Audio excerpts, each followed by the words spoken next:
شعبي العزيز، إنني وأنا أخاطبكم أعتقد شخصيا وأؤمن إيمانا راسخا بأن مسيرتنا قد أدت رسالتها، وأنها قد أدركت هدفها، وأنها ولله الحمد قد حققت ما كنا كلنا نحن وأصدقاؤنا ومحبونا ننتظر منها.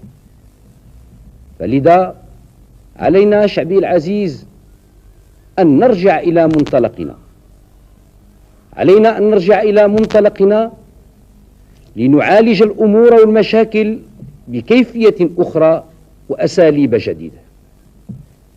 إنك تعلم شعبي العزيز أنني قلت لك دائما إن إسبانيا ليست صديقة فقط، بل هي جارة وشقيقة.